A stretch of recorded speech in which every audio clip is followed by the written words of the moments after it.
Bom dia, ou melhor, boa tarde, Brasil. Boa tarde, Irlanda. Que Deus possa abençoar cada um de vocês. Estamos aguardando, estamos ao vivo aqui na nossa live. O tema de hoje é um tema super interessante. Vamos falar sobre a modernidade líquida e os problemas que essa modernidade traz. Creio que vai ser um tempo muito bom. Boa tarde, Diana. Vamos dar um tempinho aí para a galera entrar. Enquanto é isso, a gente vai colocar um somzinho. Aqui, para quem não sabe, aqui na Irlanda é Dia dos Pais. Eu acho que no Chile também, nos Estados Unidos, é Dia dos Pais. E eu sei que muitas pessoas não, talvez aqui aqui na Irlanda, no Chile, na Colômbia, nos Estados Unidos não vão participar por ser Dia dos Pais. Mas eu sei que o Brasil vai estar conectado com a gente. A gente já vai estar começando. Hoje a gente tem um convidado muito especial, o Gesiel. Gesiel, ele é teólogo, ele é pastor. Foi, amor? Pode falar. Vem mais pra cá. Ah, tá bom. Gesiel é teólogo, ele é pastor, ele é empresário também. Ele vai estar contribuindo para a gente poder construir aqui um entendimento sobre o que é a modernidade líquida e como a gente pode nos posicionar nesses dias. Eu queria fazer uma oração antes, vamos orar, apresentar a Deus esse tempo e que possa ser um tempo muito proveitoso de crescimento. Pai, obrigado por esse tempo, obrigado por esse dia, obrigado pela vida de cada um que vai assistir essa live, não só agora, mas depois. Que esse entendimento, Deus, possa ser entendimento em que alcance vidas e que traga libertação na mente, libertação no coração. Obrigado por cada um, obrigado, Deus, que o teu reino possa se manifestar em nossas vidas, em nome de Jesus. Amém e amém. Amém. Então, queridos, nós queremos fazer uma introdução aqui. Eu quero falar, Mr. John, nós estamos começando agora. A gente só quero fazer uma introdução, falando um pouco do que é essa modernidade líquida. Eu quero trazer esse entendimento para cada um de vocês. E aí depois a gente vai entrar mais a fundo sobre o que é a modernidade líquida, como é que é essa configuração desse mundo hoje. Esse contexto, modernidade líquida, foi desenvolvido por um sociólogo europeu, se eu não me engano ele é polonês, chamado Zygmunt Bauman. E ele fala de modernidade líquida fazendo uma distinção entre o mundo antigo e o mundo atual. Na verdade, o mundo antigo de 2000 para trás e o mundo atual de 2000 para frente. E por que ele chama de modernidade líquida? Porque no mundo antigo, de 2000 para trás, a gente tinha um mundo mais sólido, onde as relações eram mais sólidas, onde tudo, por exemplo, a gente tinha um mundo onde as pessoas entravam no trabalho e ficavam naquele trabalho ali até o final da vida. E hoje não. Hoje, nessa modernidade líquida, um jovem entra para o trabalho e já pensa em 2 anos sair e fazer uma outra coisa. Então nós vamos fazer uma comparação entre a modernidade líquida e a modernidade sólida. Depois vamos trazer quais são os problemas que essa modernidade líquida traz. E aí a gente vai dar algumas soluções, vamos propor algumas soluções para que você possa não ser vítima dessa modernidade líquida e não possa sofrer tanto com tantos problemas que essa modernidade líquida, com esse mundo tecnológico pode trazer e pode causar em nossas vidas. Então vamos lá. Fazendo uma comparação entre a modernidade líquida e a modernidade sólida, vamos colocar assim, a primeira é que a modernidade líquida ela tem uma mudança contínua. Eu não sei, mas os meus pais falavam isso, né, Josi? E provavelmente eu vou falar isso para os meus filhos. que os adultos, eles geralmente falavam assim, o meu tempo era melhor. Os jovens não sabem o que... Agora está tudo diferente, está tudo mudado. E eles não sabem que os pais deles também falavam, os pais dos nossos pais falavam que os tempos, né, dos nossos avós eram melhores que os tempos dos nossos pais. E hoje a gente fala isso para as crianças que estão vindo. Cara, eu vivi tempos maravilhosos. Eu vivi tempo que a gente brincava no sítio, a gente brincava de pique-esconde na rua, eu soltava pipa, eu pegava a fruta do pé e comia, tipo a bio, carambola e uma série de outras coisas. Então, a gente falava para as crianças, a gente fala hoje para as crianças que o nosso mundo foi muito bom. E a gente vê que o mundo está numa mudança contínua. Sim. Eu falo pro meu sobrinho, fala Lucas do Paraná, seja bem-vindo. Rafael também, seja bem-vindo. Eu falo pro meus sobrinhos, se ele conhece o que é a bio, o que é carambola, o que é... Muitas frutas, muitas outras frutas. Comidas que eles jamais nem... Ele falou para mim, tio, o que é isso? Isso é... De brincar, de comer. Isso é desenho, carambola, abil, cajá. Porque, na verdade, essas crianças, elas não vão viver aquilo que a gente viveu. Verdade. E a próxima geração vai ser pior ainda, porque as coisas vão se diluindo. Nelson, seja bem-vindo, meu amigo, Nelson Júnior. Seja bem-vindo. Acho que é o Nelson daqui. Eu acredito que seja o Nelson da escola. Da escola, é ele mesmo. Seja bem-vindo, Nelson. Então, um ponto que a modernidade traz é que ela tem uma mudança contínua. Isso não vai parar. Os nossos pais viveram o que a gente não viveu. Sim. E a gente viveu o que os nossos filhos não vão viver. E assim é. É uma mudança contínua. A segunda coisa da modernidade líquida é que ela tem uma mudança acelerada. Antigamente, as coisas elas mudavam de 10 em 10 anos. Por exemplo... Levava-se tempo para mudar. Hoje, em um ano, muita coisa mudou. Se vocês não sabem, como eu sou da área de tecnologia, o WhatsApp já liberou no Brasil. Você pode fazer pagamento, transferência de dinheiro pelo WhatsApp. Então, cara, essa mudança vai influenciar milhares de operações e transações. Sim. Vai facilitar muito a vida. Imagina, você seleciona ali teu contato no WhatsApp, para transferir quanto? R$50, tu botou ali R$50, automaticamente a débito da tua conta e já foi. Ou seja, é uma mudança muito acelerada. E agora a gente sabe, por causa da pandemia, essa mudança acelerou mais ainda o processo, né, dessa transição do que estamos vivendo. E aí a gente vê em contrapartida que as relações humanas estão se diluindo. Ou seja, está ficando mais líquido. Porque a gente vê que a gente tinha antes... Gesiel entrou, Gesiel é o nosso convidado. Eu vou adicionar agora aqui o Gesiel para participar. Salve, Gesiel. Finalmente chegou ele. Chegou ele, tinha chamado. Então, a gente vê que a mudança é muito acelerada. Em um ano muda muita coisa. Sim. Um outro contexto. Fala, meu amigo Gesiel. Fala, meu amigo. Rapaz, me perdoe aí Tranquilo, seja bem-vindo. Eu estou tentando me adaptar à dinâmica de 3 filhos. Eu sei. Deus. Não é fácil. Gente, para quem não sabe, Gesiel agora acabou de ser pai de mais um. Já tinha 2 e está sendo pai de mais um. Então não é fácil.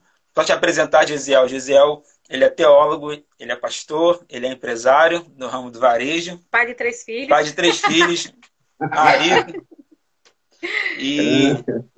E hoje está aqui com a gente. Gesiel, se apresente aí, depois eu continuar dando continuidade sobre a modernidade líquida. Não, é isso aí, mais um pouco. Sou servo, sou gente como a gente, pessoas que têm tentado pensar, refletir nesse tempo, né, tão difícil, mas numa perspectiva, a gente caminha, mesmo que nada foge da nossa perspectiva cristã, mas a gente tenta caminhar dentro de uma lógica, de uma ideia de social do que o homem está vivendo nesse tempo. E aí claro. A gente adequa ao que a gente também acredita, o que a gente crê. Então, acredito que a gente vai ter um papo muito edificante aqui, muito bom. Show de bola. Gesiel, eu estava falando um pouco, dando base, né? Dando fundamento sobre essa modernidade líquida, o que é, mostrando um pouco a diferença do que era a modernidade, vamos dizer assim, o mundo sólido e o mundo líquido. E eu já falei que no mundo líquido a gente tem uma mudança contínua, onde o que nossos pais viveram, a gente não viveu, e o que a gente viveu, os nossos filhos não vão viver, porque a mudança é contínua de geração para geração.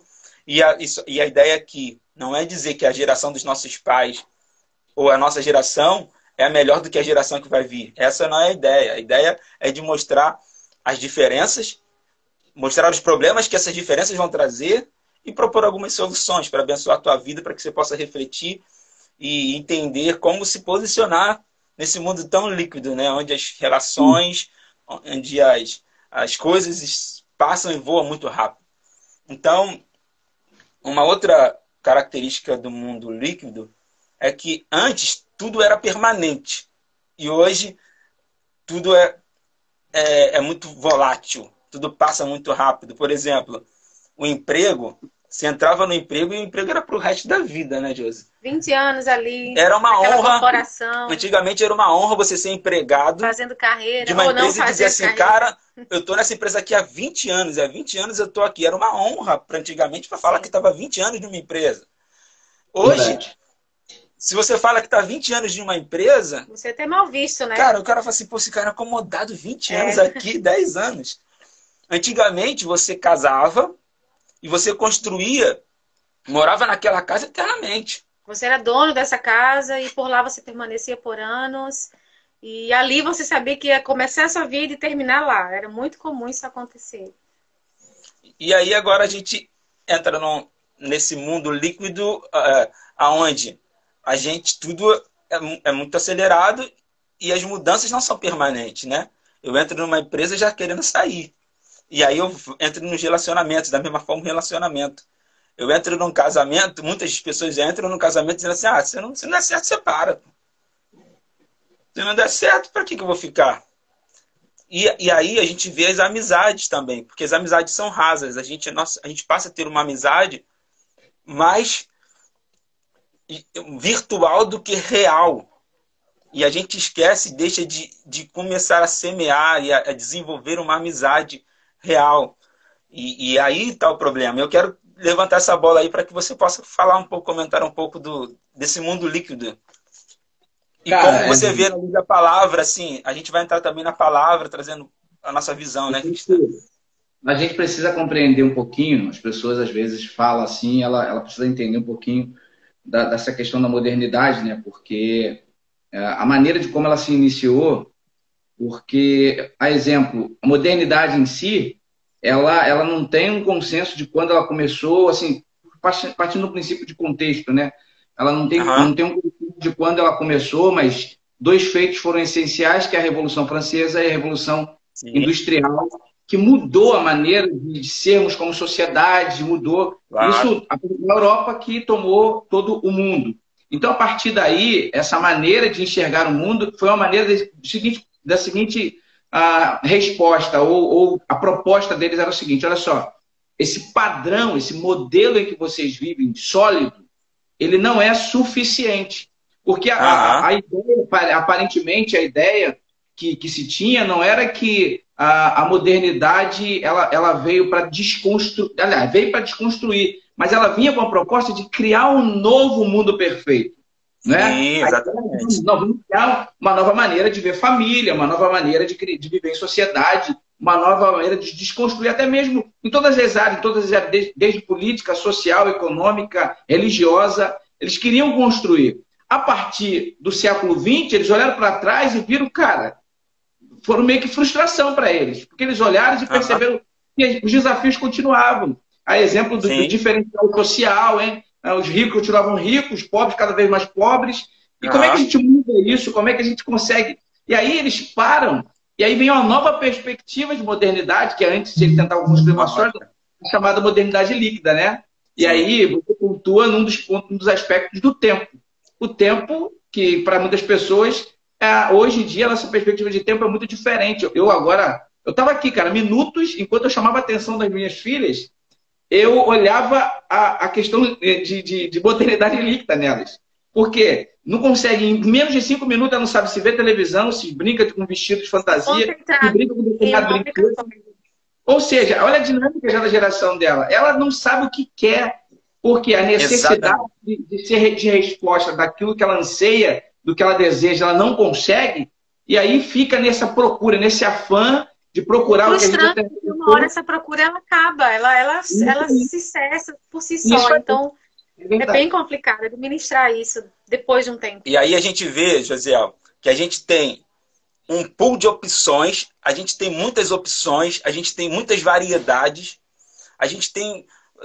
É uma prova disso. Você vai entrar na Netflix, você pelo menos perde 10 minutos ali na Netflix escolhendo, tentando achar o que você vai ver.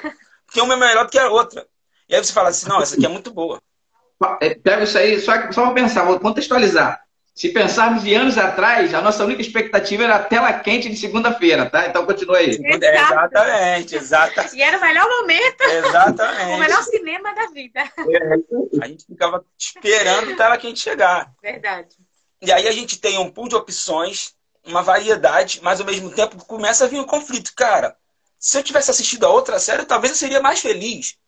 Porque eu assisti essa daqui, não, isso aqui não é muito bom. Poxa, perdi meu tempo, 2 horas assistindo uma série. E aí quando você junta essa quantidade de horas que você perde assistindo uma série e outra em busca de satisfazer ou de, poxa, valeu a pena ou não gastar meu tempo com isso? Se você for botar na ponta do lápis, foram aí semanas, meses, juntando horas assistindo Netflix, né? Quantas coisas você deixou de viver no real, preso a uma vida fictícia, né? É bem complexo. Perceber que é muito efêmero, né, cara? Tudo isso. É tudo muito passageiro, não tem a solidez em tudo. E aí é o que a gente pontua sobre a felicidade, né? Porque a busca, a procura, a gente pode botar isso aí naquele filme, a procura da felicidade. Em busca da felicidade. A pessoa vai procurando, e ela não acha. E quando ela aparentemente ela encontra, ela não vê sentido. E aí a gente caminha na percepção dos relacionamentos.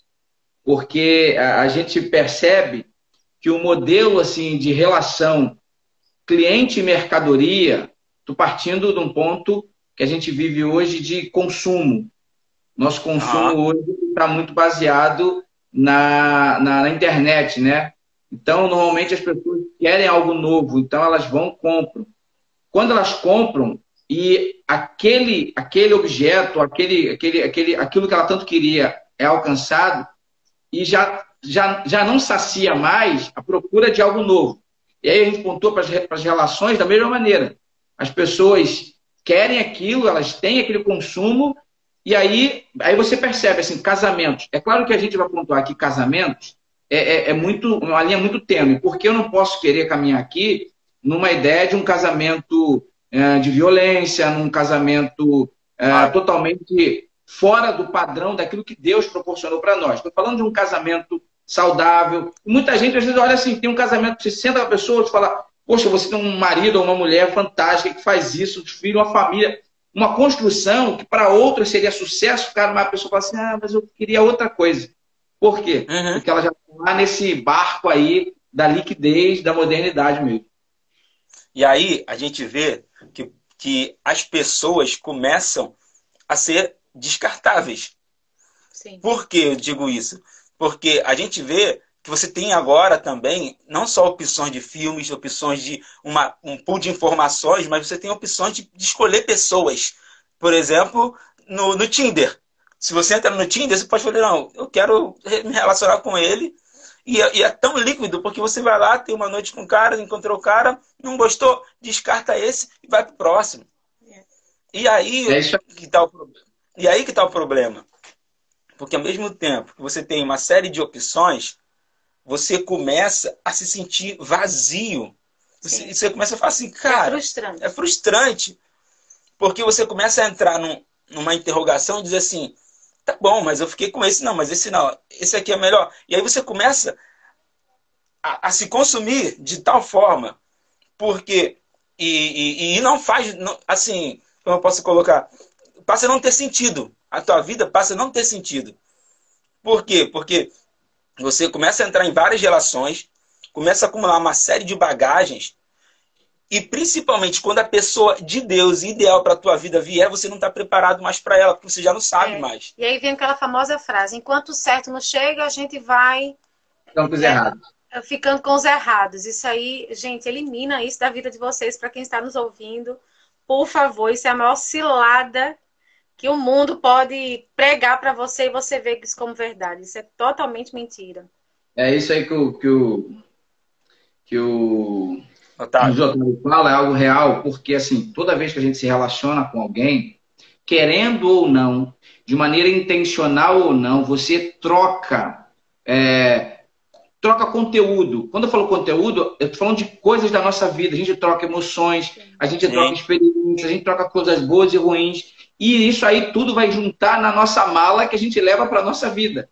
E aí é o que você fala. Você encontra uma pessoa que você há tanto tempo esperava, caraca, a pessoa parece que é fantástica. Mas você hoje não está apto para essa pessoa. Por quê? Porque você está com tanta bagagem nociva, tóxica na sua vida, que isso vai fazer mal para a sua relação e é uma grande probabilidade que essa relação não siga em frente. Claro. Por conta de toda a experiência traumática que você vivencia, por conta dessa dificuldade das pessoas se relacionarem. É muito bom isso aqui, claro que é. A internet hoje, o meio de comunicação, é fantástico, claro que é. Só que isso não pode substituir a nossa relação num contexto de nos conectar ao outro. Eu não posso me conectar apenas no off e no on. Eu tenho que me conectar com a pessoa. A pessoa é o ser em si. Essa está sendo a grande dificuldade do nosso tempo também. Sim. E aí eu trago uma outra coisa que tem acontecido muito. Além desse problema nas relações, a gente vê que a gente tem muito conteúdo, onde todo mundo é especialista, onde o marketing digital ensina a você montar o seu conteúdo e publicar isso. Então todo mundo é especialista de tudo. Só que todo mundo é muito raso. E aí é chamado de analfabetismo, é chamado de analfabetismo funcional. Analfabetismo funcional. O analfabetismo funcional, o que é isso? É o camarada, ele lê um livro, mas não na ótica do autor, naquilo que ele acha que é o correto. Não, ele não tira as próprias conclusões e não observa o olhar do escritor. Do escritor. E aí, por quê? Porque você já está tão carregado de informações, você já está tão cansado, que você não consegue processar mais. A tua mente está cansada. E aí é um perigo muito grande. Porque a gente vê que daqui a pouco, Gisele, os meus filhos com 20 anos vão estar com a mente esgotada de tanta informação. Porque é informação para tudo, todo mundo é muito especialista, mas é tudo muito raso. Ninguém é especialista em nada. E ao mesmo tempo, você só está acumulando informação, informação, informação, informação. Daqui a pouco, a nossa mente, a mente dessa juventude, dessa galera que está vindo, minha irmã, ela vai pirar, vai parar. Porque é uma sobrecarga muito grande. Eu queria que tu comentasse um pouco sobre isso. Eu acredito que, assim, por isso a necessidade da gente ter o chamado de planejamento da vida. A gente precisa, nesse tempo, ter um planejamento para a nossa vida. Porque se a gente for caminhar nessa dinâmica da sociedade, nessa dinâmica que é imposta para a gente vai acabar daqui a um tempo com essas doenças emocionais ou da mente, da alma, né? Que está afetando cada vez mais jovens. Cada vez mais jovens, você percebe, por exemplo, eu acompanho uma jovem que ela tem 19 anos com síndrome do pânico, com crises de ansiedade, sabe? Não é só por conta de um contexto de violência, não, é por um contexto de tanta pressão. E aí você pergunta às vezes à pessoa o seguinte, mas o que você acha que foi o atenuante? O que você acha que foi o principal para que isso acontecesse? Ela diz, eu não sei. E aí você faz uma avaliação da vida dela, você senta com ela e diz, mas conta para mim a sua rotina de vida, conta para mim como é que é a sua dinâmica. Por que eu falo que tem que fazer um planejamento de vida? Porque as pessoas hoje têm dificuldade de fazer planejamento do ano. Tem de assim, caraca, eu vou fazer planejamento de vida, eu não sei nem o que vai acontecer comigo nesse ano. E aí, automaticamente, não vale o momento que a gente está vivendo. Né? Isso aí é uma outra questão, um outro contexto. Eu acho que eu até falo que na minha forma de ver, Deus pegou e falou, vou fazer um... esqueci agora, quando você mexe com tecnologia, sabe, pega o computador e dá um reset nele. Então, mais ou menos... Vou fazer vocês recomeçarem tudo. Isso aí. Formatar, não é isso? Uhum. Então, vou fazer vocês recomeçarem a maneira de relação, a maneira de fazerem as coisas. E eu acho que isso tem sido até essencial. E realmente, o que você acabou de dizer aí, a gente precisa avaliar essa maneira de como a gente lidar com as pessoas e com as situações, porque isso acaba gerando, aí você vê pessoas, como eu falei, com crise de ansiedade, com depressão, com síndrome do pânico, com situações que exatamente não é por conta de um problema do organismo. Pelo contrário, sim, a nossa mente está tão enfadada, a nossa cabeça está tanta dificuldade que ela reflete no nosso organismo. Claro. E aí você vê muitos problemas na saúde, mas o problema, na verdade, não é físico, é mental, sim, é emocional, sim, e tem a ver com o externo e não com o interno. O externo tem influência no interno, que está tendo dificuldade da nossa maneira de viver. Cara, é louco, né? É louco. Sim. Sim. E aí eu quero trazer uma ilustração que a gente estava vendo hoje com o Josi. Imagina você consegue, você viu uma bolsa na promoção, aí você vai lá e compra aquela bolsa. Aí daqui a pouco, você comprou aquela bolsa, aí tem uma amiga que fala assim, cara, olha, tem uma bolsa ali, que aquela bolsa ali, poxa, eu comprei e consigo levar mais uma para ganhar a promoção. Aí você fala assim, sério? Vou comprar uma e vou levar duas. Vou lá. Vou garantir as minhas duas bolsas. Só que eu já tenho a primeira, né? Aí tu já tá com duas bolsas. Aí daqui a pouco tem uma pessoa que chega ali e fala assim, Josi, ali tá dando uma bolsa de graça. Uma mochila, olha, de viagem, fantástica, cabe tudo. Perfeito para viajar pela Ryanair. Você que tá aí, só podendo viajar com a mochilinha de costa, vai lá que você vai aproveitar essa grande chance. Aí daqui a pouco tu vai lá e pega outra. Aí, Gesiel, daqui a pouco se alguém te dá um presente. Poxa, pra mim, caramba, que obrigado. Só que você tá cheio de bolsa. Aí parece uma oportunidade da sua vida, a mala da sua vida, que é uma mala grande, que tem tudo ali dentro, vamos dizer, uma mala de ouro, só que você não consegue carregar ela porque você já está cheio de bolsa. Você tem que escolher entre as bolsas que você adquiriu ao longo da vida, às vezes até em pouco tempo, porque são muitas informações, e a gente faz a analogia das bolsas com as informações. Tem muita coisa para você carregar e você tem que escolher entre essas muitas bolsas essa mala que vai te ajudar a carregar uma série de coisas dentro de uma mala só. E aí, de que lado a gente fica? E aí, eu trago agora essa ilustração para a nossa vida. Por quê? A gente tá cheio de amigos, mas só pessoas que não agregam nada na gente. Só pessoas que não vão acrescentar em nada. E aí, quando a gente realmente tem uma amizade que vai nos ajudar, a gente perde. Porque a gente quer abraçar todo mundo, mas não consegue abraçar nada. Eu tô em várias relações, em vários relacionamentos, como a gente falou agora sobre o Tinder. E eu achei uma frase muito interessante que diz que Tinder... Em tempos de Tinder, né? O amor... Amor em tempo de Tinder é igual taxista em tempo de Uber. E isso é pura verdade. É verdade. Porque você fala assim, cara, mas por que eu vou ficar com um cara? Você tem várias opções aqui, você pode ficar com várias aqui. Isso aqui é mais fácil, é mais rápido. É preferível ter relações rasas e rápidas do que você simplesmente engajar numa relação profunda, que você tem que gastar tempo com ela diariamente, tornando isso um casamento, vamos dizer assim. Voltou. Repete de novo, deu um problema aqui. Repete aí, que sim, ele estava falando sobre as relações. É mais fácil a pessoa, vamos dizer, assumir, entre aspas, pequenas relações rápidas. Vou me saciar aqui, vou ficar ali, vou conversar com fulano, vou me encontrar com outro. Em vez de você gastar tempo produzindo um relacionamento duradouro para que isso se torne um futuro casamento. Então, é por aí. Então, mas sabe o que é isso? Fala aí. Pode falar. Nesse mundo líquido, a gente tá com tanta bagagem, a gente tá carregando tanta coisa, que quando a oportunidade da nossa vida, seja ela profissional, seja ela como relacionamento, a gente perde. Porque a gente quer abraçar tudo, a gente está cansado de tanta informação, a gente tem tanta informação, e são informações que não são relevantes para cumprir o nosso propósito de vida. É isso mesmo, é isso mesmo. E uma das... Sabe que a maior dificuldade das pessoas hoje, elas terem alguém ou construírem essa relação, como a Josi falou, por conta da dificuldade de saber o que somos. Exato. Nossa dificuldade... É isso mesmo. A nossa dificuldade de saber de identidade dificulta a gente compreender o que a gente quer. Se você não sabe quem é você, você não sabe o que você quer. Exato. Essa é a grande dificuldade do autoconhecimento, a importância do autoconhecimento. São as chamadas identidades sólidas, né?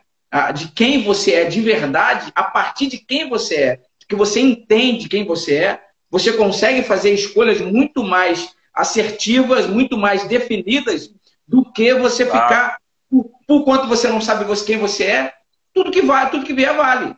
Então, eu acho que eu gosto desse tipo de menina ou de rapaz, e aí quando você percebe não dá certo, não, porque eu gosto dessa maneira. Na verdade, a pessoa não tem o autoconhecimento, ela não se conhece em si. Então, por ela não se conhecer, ela tem dificuldade de definir as suas relações. E tem tudo a ver com a modernidade líquida, essa alteração de conhecimento de si. Sim, verdade. Eu tenho visto, Gesiel, como a gente tinha comentado, né, que o ser humano é descartável. E eu trago também para o mundo profissional, onde você tem várias agora oportunidades e vários modelos de fazer negócios. Você pode ser freelance, você pode trabalhar home office, você pode ser empreendedor, você pode empreender.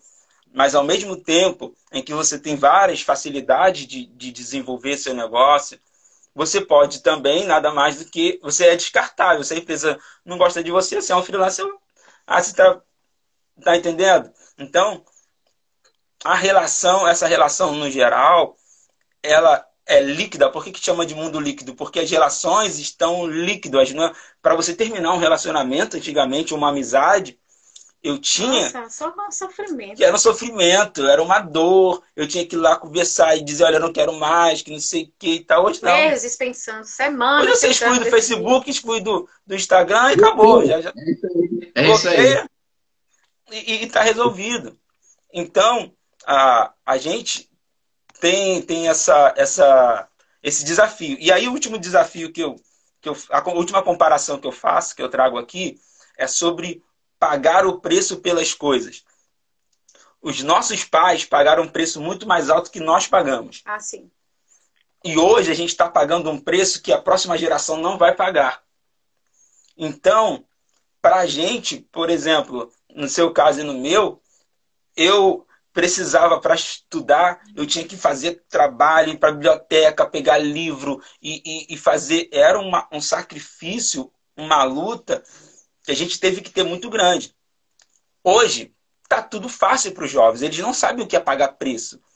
Eles não sabem o que é lutar, batalhar, correr atrás muitas vezes, né? De você ter que andar, de você ter que estar no sol, estar na chuva, e ir atrás de pequenas coisinhas. Tarefas simples de escola, que a gente, né, como ele falou aqui, nossa, era uma luta fazer um trabalho de escola, tudo na mão, tudo, meu Deus, era uma luta. E hoje tudo é tão... Livros, né? Você tinha que ir na biblioteca lá procurar livros, tinha toda essa questão também. Sim. E aí, assim, tem um lado positivo, porque a gente está automatizando, a tecnologia está vindo e tudo, mas tem um lado negativo. Qual é o lado negativo? É que os jovens não sabem o que é pagar preço pelas coisas. Então, eles não sabem o que é lutar para conquistar alguém. Ele chega no Tinder, encontrou alguém, chega numa rede social, deu uma meia dúzia lá, a menina já se derreteu, ele acabou, já era. Só que você não... Acrescentando o que você está dizendo aí, é mais ou menos assim, tu sai com a menina, você tem que beijar, tem que rolar alguma coisa, porque se você apenas sair e não aconteceu nada, você está ficando para trás. Sim, exatamente. E beijar na nossa... Até você beijar, meu irmão, você já tentou marinar, você já levou um negócio, você já conversou. Hoje em dia, no primeiro sinalzinho de falência, no sentido de tentativa, não, já desiste, vamos correr para parte para outra, porque essa daí é difícil demais. É isso aí. E por que eu trago isso, essa questão de pagar o preço? Porque se a juventude, a nossa geração que está vindo agora, a próxima geração, não souber o que é pagar preço e não souber o valor das coisas, eles não vão valorizar nada. E eles vão ter uma vida entediante, cansativa. A gente vê, como eu falei numa outra live que eu participei, que é difícil você ver um negro se suicidar. Por quê? Porque o negro, ele traz dentro de si a luta pela sobrevivência, a luta pela vida.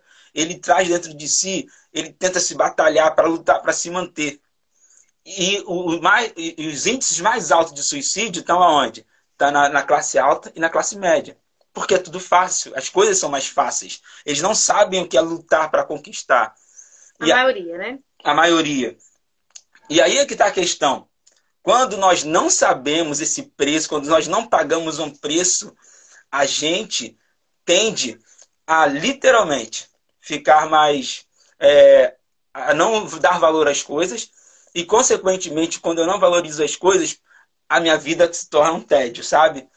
Eu acho que o tédio ele vem pela falta do prazer de você ter assim, o gostinho de dizer, cara, eu consegui. Eu consegui, eu passei, eu fui, eu comprei, eu juntei. Sabe aquela coisa de família de classe média, vamos dizer, baixa, vamos dizer assim. Você lutou, suou, mas eu consegui, eu venci. Esse prazer que nós temos de conquista, a maior parte das pessoas, acredito que ainda nessa década, né, que se iniciou agora em 2020, já está passando por isso. Isso vai ser muito mais comum ao longo dos anos. Só dar um salve aqui a todos os amigos que estão entrando. Gente, sejam bem-vindos. Bruno, Samanta, os seguidores de Gesiel também, tem alguns que estão aqui. Deus abençoe a todos, sejam bem-vindos. Se vocês quiserem colocar perguntas, fiquem à vontade. Vamos compartilhar ideias aqui, tá? Vai lá, essa ideia aí do imediatismo, né? Da resposta para ontem, tem a ver com tudo que a gente vive, a maneira de como a gente aprende. Gente, eu falo que a gente hoje, eu falo uma frase do escritor André Zagari, que ele fala o seguinte: a gente não conhece essa geração. A gente vive, se você pegar as gerações passadas, você vai falar que a geração X, a geração Z, a geração Y, porque elas tinham a ver com todo um contexto histórico, alguns pós-Segunda Guerra, outro na evolução do rádio, outro agora da TV, agora a geração da internet. Só que agora a gente vive numa geração que aí, se Maurício Zagari vai dizer que é uma geração inédita. Só daqui a 10, 50 anos, daqui a 50 anos, nós vamos poder falar alguma coisa sobre essa geração. Porque é uma geração inédita, é uma geração do clique. Tocou, tá pronto. É a geração micro-ondas. Então essa geração tem dificuldade, como vocês acabaram de dizer, de ter que trabalhar, de ter que suar para conquistar, de ter que ouvir não. Isso tudo tem a ver com um contexto de maturidade para a vida, a maneira de como a gente enxerga a vida. Mas essa facilidade, porque assim, tem um ponto positivo, é claro, essa facilidade da gente conseguir ganhar tempo. Já viu? A gente hoje deveria ganhar tempo, mas a gente diz que não tem tempo. Não tem tempo. Mas como assim você não tem tempo? Porque eu tenho tanta coisa para fazer que eu não posso ganhar tempo. E, na verdade, a gente não consegue administrar, a gente não consegue, de repente, ser disciplinado nesse tempo de valorizar o que deve ser valorizado. Eu sempre aprendi isso. Alguém dissesse para mim, mas eu não tenho tempo para isso. Não é que você não tem tempo, é que isso para você não é prioridade. Porque quando tudo se torna prioridade, você tem tempo para aquilo. As pessoas, às vezes, não olham para a saúde dela, ela não cuida da saúde. Beleza. Quando o médico te diagnosticar com um câncer, quando o médico disser, daqui a 2 meses você vai morrer, aí você prioriza. E aí algumas pessoas falam, a pessoa trabalha tanto para ganhar dinheiro, e quando ganha dinheiro, ela gasta dinheiro com a saúde, porque ela não tem saúde. Então, assim, essa que não tem nada a ver, não é que está tudo conectado. Essa ideia da gente querer a coisa para ontem, de ser imediato, a gente precisa ter a facilidade, a compreensão de entender o tempo. De entender que às vezes não é a hora, de entender que às vezes você tem que se dedicar um pouco mais a coisas que a gente vai sofrer um pouco mais, sim. E aí, assim, eu vou para a Bíblia, cara, porque é a minha regra de fé e prática. A Bíblia. Capítulo número 3. Há um tempo para todas as coisas. A dificuldade é a gente entender que tempo estamos vivendo. Claro. Que tempo vocês, como casal, estão vivendo. Que tempo Claro. eu não estou falando do tempo de uma maneira coletiva. Estou falando do tempo de uma maneira individual. Quando Sim. o texto vai dizer há um tempo para todas as coisas, qual é o tempo que eu estou vivendo? Sim. A partir do momento que eu faço a análise do tempo que eu estou vivendo, eu vou compreender as decisões que eu tenho que tomar. É As isso aí. decisões que eu vou tomar. Se eu não É isso aí. entendo isso, eu vou tomar qualquer tipo de decisão. E É aí, isso. meu amigo, quem não sabe para onde vai, qualquer lugar serve. Qualquer caminho serve. É desse jeito. E eu acho que é extremamente importante a gente definir e entender, primeiro, quem somos, como você falou antes. Segundo, qual é o tempo que estamos vivendo. E terceiro, com essas duas informações, o que eu devo priorizar? Quais são as minhas prioridades? Porque se a gente não tiver um norte, a gente vai ser bombardeado de um pool de informações, de um pool de necessidades, e aí a gente se move ou por necessidade ou por propósito. Porque necessidade vai ter em tudo quanto é lugar. Sim. A gente, eu e José, prova disso. A gente chega, qualquer igreja que a gente chega aqui, a gente vê que Qualquer assim, lugar. qualquer lugar, a gente vê que há necessidade naquela igreja, então as pessoas falam, poxa, olha, você poderia estar aqui, você poderia ajudar a gente. Vocês são tal, resposta da oração. Oh, quantas vezes a gente já ouviu isso? A gente vai para a Espanha, é assim, a gente vai para Portugal, é assim. A gente ama os nossos irmãos, Sim. mas a gente E entende... se pudéssemos nos dividir em 10, estaríamos em 10 Em igrejas, 10 em 10 lugares, em 10 países. Obviamente, mas Mas a gente entende que tem um tempo, Tem que fazer tem um escolhas. propósito de Deus. E aí é aquilo, se você vive por propósito, você vai mais dizer não do que sim. você vai conseguir ser mais assertivo nas suas decisões e escolhas. De quem Sim. fica na sua vida, quem sai da sua vida, onde está, onde não está, quanto tempo ficar em determinado lugar, quando não ficar mais. Então, tudo isso é um pouco mais claro, fica muito, muito mais claro discernir e aplicar. Porque a dificuldade, às vezes, é que às vezes a gente consegue entender, mas aplicar que é o difícil. É. Essa é a parte mais difícil mesmo. Essa é a parte mais difícil, aplicar, seguir, obedecer. E Então- tentar entender esse momento. Não, fala aí. Não, então, assim, a gente está chegando num tempo, né, onde essa modernidade líquida vai consumir muito a gente. Aonde a necessidade, a tecnologia permite a gente estar mais próximo das pessoas, mas se você pegar o teu WhatsApp, você vai ver pelo menos aí no mínimo de 10 a 20 pessoas que, cara, você está gastando o teu tempo talvez com bobagem, com coisas que não vão te edificar e não vão construir nada. Então, você tem que canalizar as suas energias para verdadeiramente aquilo que está te ajudando a se desenvolver. Porque senão, você vai ser consumido pelo Netflix, pelas amizades no WhatsApp, pelo Facebook, e você não vai conseguir cumprir um propósito para o qual você foi chamado para ser, né? E sabe qual a melhor maneira da gente perceber isso, Luiz? É o tempo mesmo, né? Que a gente vai analisar tudo isso, a Aham. consequência de todas as nossas escolhas. Mas, principalmente, quando você percebe que o tempo vai passando, aí você olha para trás e vê algumas pessoas. Você faz, não tem como a gente. É impossível nós não fazermos análises a partir do outro. Claro, a gente olha para a nossa vida e olha para a vida do outro. E a gente, a partir dessa perspectiva, dessa ideia, essa análise que a gente faz, essa anamnese, né? Que a gente tenta compreender o que o outro está vivendo, que nós estamos vivendo, que a gente olha e percebe até mesmo as nossas escolhas. Porque Claro. eu hoje reparo muito isso. Eu pego todos os meus amigos de tempos atrás e olho para as escolhas que foram feitas. Eu não estou aqui criticando, dizendo que a escolha dele foi pior que a minha. Não. Mas eu percebo aquilo que eu estou colhendo e aquilo que ele está colhendo. De repente, na necessidade dele, na vida dele, ele está feliz da maneira que ele está vivendo. E quem sou eu para dizer que não? Mas eu olho e dentro da minha visão eu falo assim, cara, ainda bem que eu segui por esse caminho. Ou não, você pode olhar e dizer assim, ainda dá tempo de eu mudar esse caminho que eu estou vivendo hoje. Porque eu posso trazer uma perspectiva nova para a minha realidade, para o meu futuro. Então, assim, tudo é questão de lentes, são questão de lentes. Mas é uma percepção ampla que você faz a partir do outro. Sim. E aí, a gente já caminhando para fazer algumas conclusões de tudo que a gente falou, a gente quer, né, trazer alguns conselhos práticos aqui para que a gente possa ter uma vida com propósito. Yuri disse aqui alguma coisa. Isso é verdade. Tem um livro muito bom que tem tudo a ver com esse tema. O Essencialismo, é verdade. O Essencialismo é um livro que eu já ouvi falar sobre esse livro, Yuri. E tem muito a ver com isso. A gente carrega tanta coisa que a gente não acaba focando no essencial, que é alinhado aquilo ao propósito do nosso de vida. Então, assim, eu quero fazer aqui, trazer alguns conceitos práticos para nos ajudar a estar alinhado com aquilo que Deus quer para nós, estar alinhado com o propósito de vida e para que a gente não perca tempo.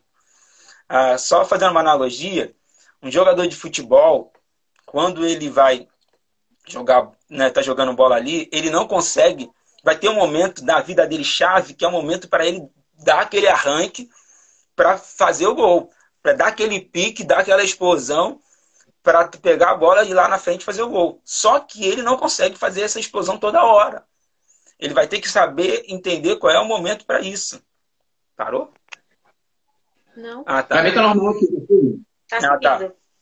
Então, e aí a gente tem que saber qual é o momento, porque você não consegue fazer isso toda hora. E aí, por que eu estou fazendo essa analogia? Porque vai ter muitas coisas que você vai ter que abrir mão.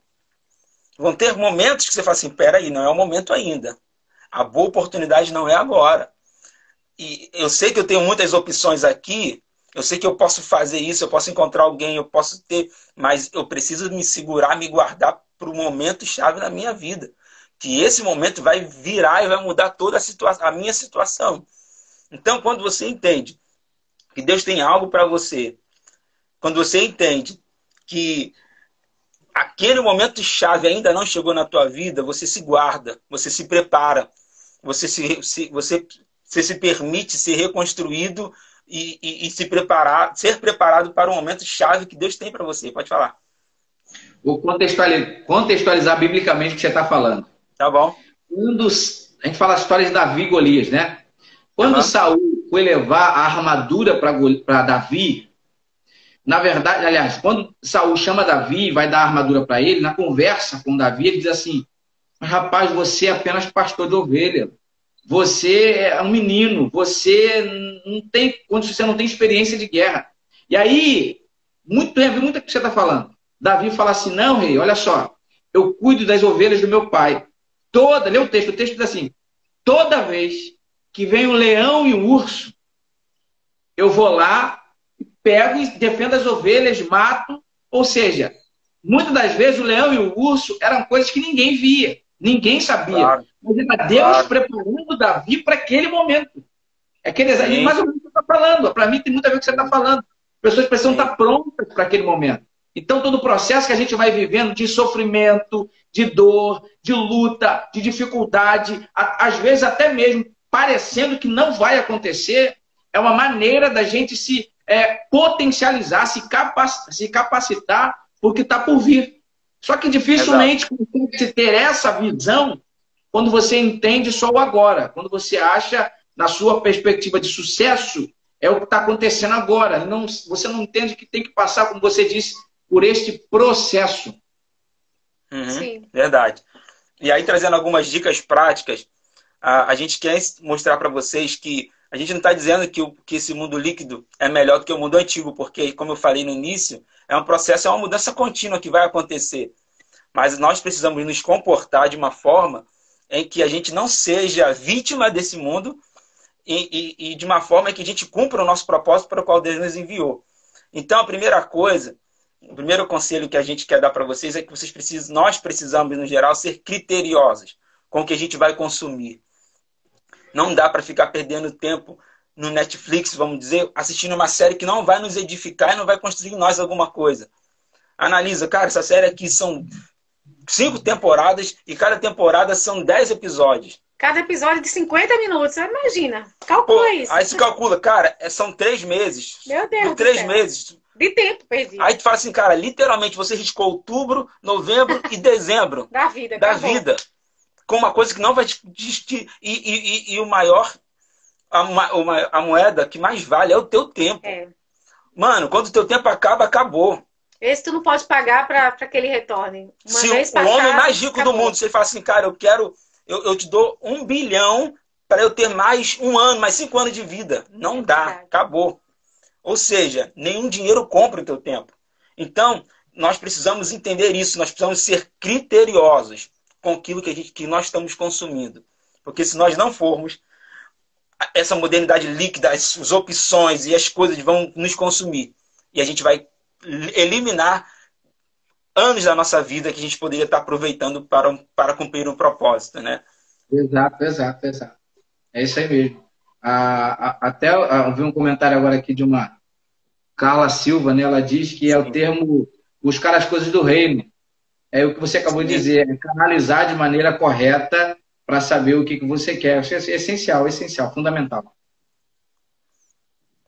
A segunda dica que a gente quer dar para vocês: aprender a dizer não. O não é libertador, gente. Não liberta muito. O não é das principais soluções da nossa vida. Quando a gente aprende a dizer o não, meu Deus. É verdade. É assim, resgatador, libertador, é tudo de bom. Eu acho sim. E para todos aqueles que têm propósito, o não é necessário. O não, você aprender a dizer não é sinônimo de maturidade. Sim.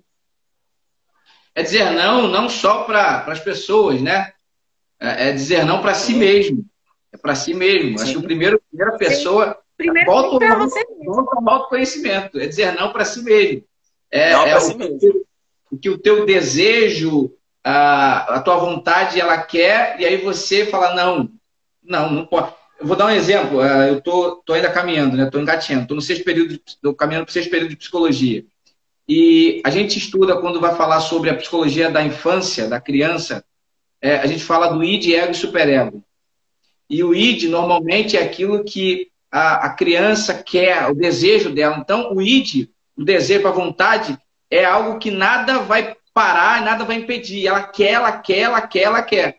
Só que existe o ego que puxa para o outro lado e o superego para falar assim, calma aí, vamos equilibrar tudo isso aí, para que a gente não se conecte. Mas só que há pessoas que, aí as pessoas vão entender porque quando você tem filho pequeno, você precisa dizer não para ele.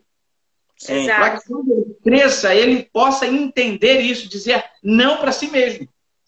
Porque se ele não disser um não para si mesmo, ele será uma estatística, de repente, da violência ou de qualquer outra coisa no mundo. Por quê? Porque simplesmente ele não aprendeu a ouvir não.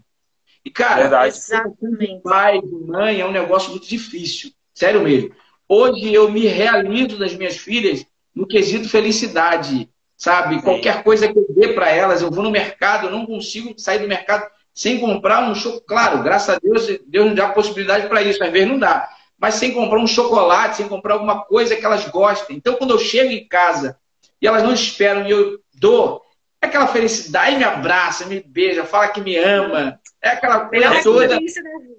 Isso aí. Mas tem determinados momentos que eu vou no mercado com elas e elas me pedem, eu posso, e dentro de mim eu digo, não, eu não vou dar. Dessa vez eu não vou dar. E eu digo, não. Mas por quê? Porque não tem, papai não vai poder comprar hoje, deixa para outro dia, porque eu percebo que eu não posso alimentar o ego dela, o id, o desejo, a vontade, o querer. Verdade. Se eu tenho que dizer não para dar equilíbrio para ela. Então essa é a importância da gente também dizer não para nós mesmos. Porque tudo é um conhecimento, é a maneira de como a gente lidar com a vida. A partir do momento que eu sei dizer não para mim, eu sei dizer não para o outro, e aí a gente vai crescendo. Quando eu falo dizer não, e aqui eu concluo esse ponto, é dizer não, às vezes, até mesmo em opiniões da mídia social. E eu aprendi que maturidade é quando você vê aquilo, sabe, aquela treta, e aí você escreve aquele textão e você apaga. Isso para mim é maturidade. É você dizer não para você mesmo. Autocontrole. Gisele, você já imaginou? Quarentena, lojas fechadas, shoppings completamente encerradas atividades. Imagina a cabeça da mulherada. Vai vir promoção, vai vir reduction, vai vir... Nossa, aqui na Europa tava aquela fila, expectativa. Imagina para uma mulher chegar para ela mesma e dizer, você tá 4 meses sem comprar nada. E você simplesmente vê a porta da esperança se abrir, você dizer não. Você tem filhas, mulheres, imagina, por tua esposa, mais meninas, crescendo, tentando aprender a dizer não. E, gente, isso é um maior desafio da vida. Muito difícil, muito difícil, isso é verdade.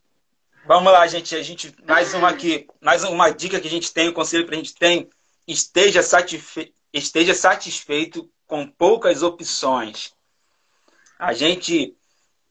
As poucas opções vai te ajudar a ser direto, a ser objetivo. Eu digo uma mulher, por exemplo, o Cadinho está falando de mulher aqui, vamos por isso. Se você tem um casamento para ir, tem 50 pares de sapatos, 50 roupas, eu sei que a mulher gosta de muita coisa. A dificuldade de você processar e saber com que roupa você vai ser muito maior. Aí imagina, a mulher tem 50 pares de sapatos de festa, tudo preto. Aí, aquele sapato preto vai ser o ideal. Aí você coloca e vê, mas aquele outro tão bonito, mas aquele outro você começa a sofrer por nada. Você não sabe o que escolher para uma coisa tão simples. Imagina elaborar isso em coisas tão complexas da vida. Não vive. Não Difícil, vive. Difícil. É difícil. Não conseguem, algumas pessoas, por conta da possibilidade das escolhas hoje, ela não consegue definir alguma coisa, né? E aí, Exato. assim, eu vou pontuar sobre essa questão do... Cara, a gente vai falando, é porque eu me contenho aqui, mas é o tempo todo a Bíblia, os textos... Tá ligado. Por exemplo, tu falasse de pouca coisa. Cara, Filipenses 4, 11, 12 e 13. Paulo vai dizer... Eu falo que é o segredo do contentamento. Sim. Não muito como por necessidade, porque aprendi a contentar-me com o que tenho. Sem ter abundância, como escassez, em toda maneira, em todas as coisas, estou instruído. Tanto a ter muito, quanto a ter pouco. Quanto a ter fartura, quanto a padecer necessidade. Aqui, esse texto, para mim, constrói a teologia da prosperidade. Que Paulo vai dizer assim, eu estou pronto para ter 50, 100 pares de sapato. Mas eu estou pronto a ter 3, a ter 2, a ter 1. Sim. E aí, o verso 13, que a gente usa como base de frase de efeito, mas sem contexto, posso todas as coisas naquele que me fortalece. Ele vai dizer, olha só, eu posso ter pouco, como posso ter muito, mas a minha satisfação não está nas coisas, está em Deus. E a partir do momento que eu estou satisfeito em Deus, eu estou satisfeito em mim, comigo. E aí eu consigo... Eu estou falando que você não é teologia da pobreza, não é falando que você vai aceitar viver a vida que você tem. É claro que não, a gente vai trabalhar, a gente vai lutar, a gente vai se esforçar ao máximo. Mas a gente está satisfeito com o pão de cada dia. É compreender o tempo. Mais uma vez a gente entra. Hoje, de repente, não tem muito. Mas se você trabalhar, se você fizer por onde, se você estiver satisfeito, contentamento. A dificuldade de compreender o que é felicidade. Exatamente isso. Gesiel, a gente já está acabando já completamos 1 hora. Poxa. Mais 2 conselhos que a gente quer dar direto e objetivo, e aí o Gesiel faz a consideração dele. Valorize o simples. Tem uma frase que diz que o simples é o último nível da sofisticação. Às vezes a pessoa quer se sentir tão sofisticada, bota um montão de coisa, fica feio. Então valorize o simples. O simples é o último nível da sofisticação. E seja grato por tudo. Porque se você, como o Gesiel acabou de falar, se você é grato, se você entende que aquilo que você tem é uma bênção de Deus, você vai viver bem, vai ser feliz. Não vai ficar sempre naquela, ai meu Deus, poxa, se eu tivesse comprado aquilo, se eu tivesse isso, se eu tivesse... Não, seja grato pelo que tem. Que Deus vai te honrar mais. Amém. Meu amigo, faz as considerações. Estamos terminando. Muito obrigado por ter participado desse momento. Foi tão rápido hoje. Eu que agradeço aí. Não, é mais para a gente mesmo compreender. Acho que é essencial. Esse assunto aqui é essencial para as pessoas entenderem esse tempo e entenderem esse tempo. Vocês entenderem o tempo que a gente vive como sociedade, como mundo, na cosmovisão, né, da globalização, mas também a necessidade da gente entender o nosso tempo como pessoa, como ser humano, compreender o que somos de verdade. E a partir do momento que você entende e você compreende quem você é, você vai conseguir caminhar muito melhor, você vai conseguir ter uma visão muito melhor de si, do outro e da sua coletividade. Sim. O Ivan falou uma coisa muito interessante, que nós precisamos questionar as nossas rotinas, né? Isso faz parte da nossa saúde emocional. Se desapegar, analisar se aquilo que está fazendo mesmo tem sentido, né? Vamos fazer essa faxina física e emocional, se desapegar do que não necessitamos, viver apenas com o que é essencial. Faça a faxina na sua mente, nos seus amigos, faça uma faxina no seu armário. e faça a faxina em tudo e viva com o essencial, queridos. Queridos, você falta 15 segundos. Ai, Nós queremos agradecer a todos. Obrigado a todos que estão participando. Gesiel. Saudades, Gesiel. Nós possamos Deus abençoe essa família. ter foco e objetivo, porque Deus tem coisas grandes para nós. Tchau, gente.